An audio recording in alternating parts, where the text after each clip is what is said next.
that this trip is me moving permanently. But I can't officially move until I get my finances in order. Scared that once I tell Madeleine, she could leave me.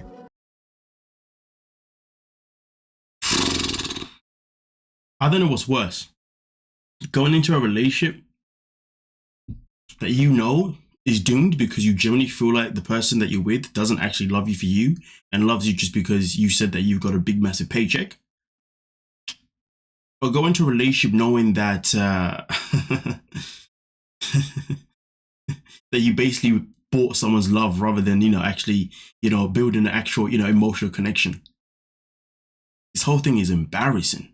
It's embarrassing, but it's also disgusting at the same time, because this is a man, Luke, who has gone out of his way to Colombia, okay, to meet a woman who's 19 years of age whilst he's 30, and he has wooed a 19-year-old with his money. That is crazy.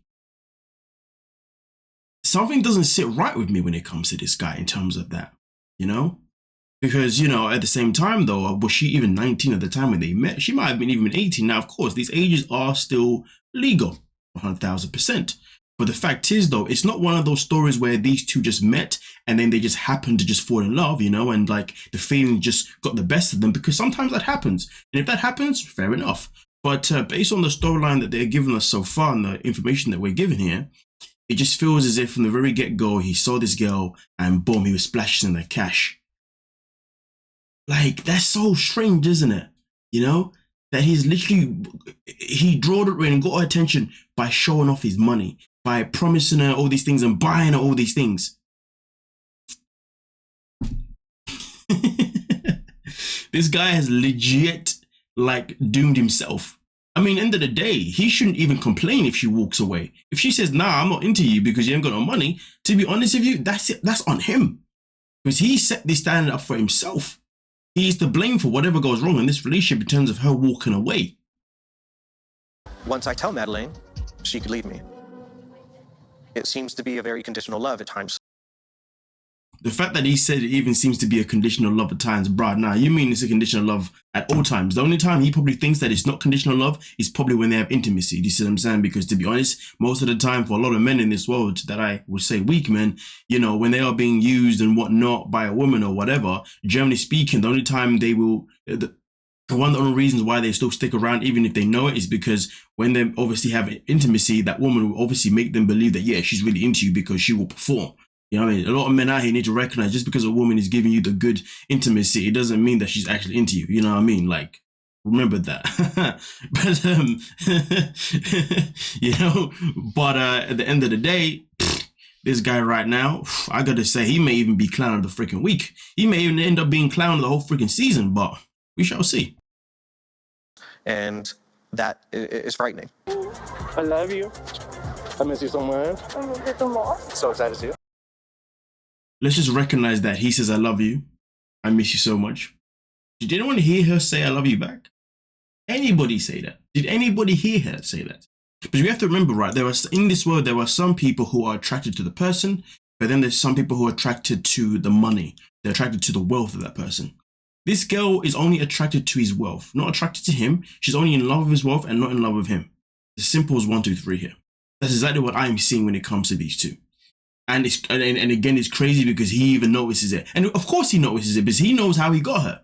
He's even admitted it, obviously throughout the episode, this episode and last episode, that I got her by literally flashing the cash because I was a baller. But now I'm not a baller anymore. People out here be dumb as hell, man, trying to gain someone's attention by their paycheck rather than try and gain someone's attention based on their own personality. People need to start learning that you need someone to love you. You need someone to love you for you and like you for you, rather than somebody love you or like you for what you have. Think about that. I'm so excited to see you. Give me a hug.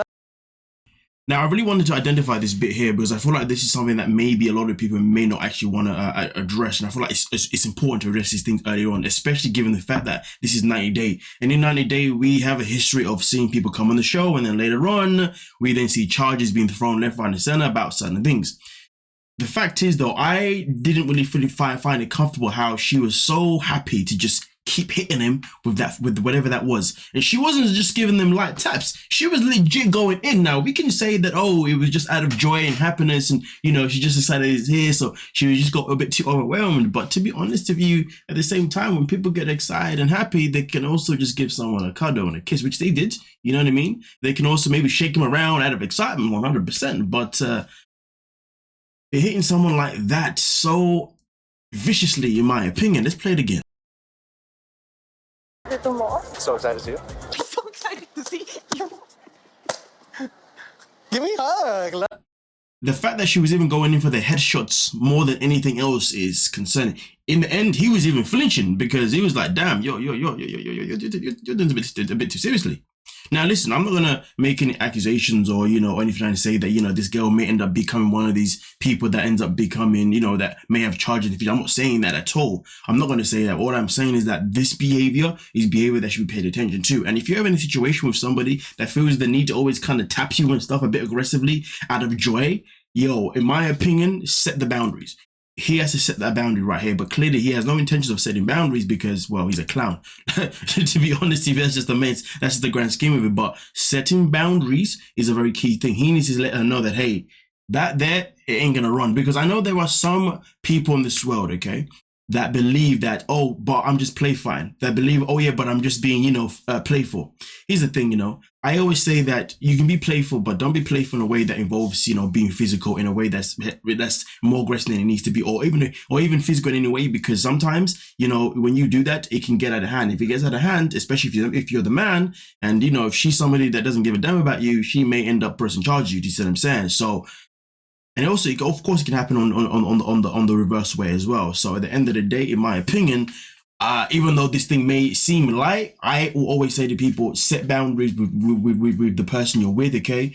In terms of things like these, because they can easily turn to something else, but they're not. These are things that should never be overlooked. You know what I mean, okay? These are things that should never be looked at as, oh, it's just play fine. Look at it this way. When you're in school, at least when I was in school, and even when I taught in school, you know, this is what I always said, okay? No, sorry. This is what I was always told, okay?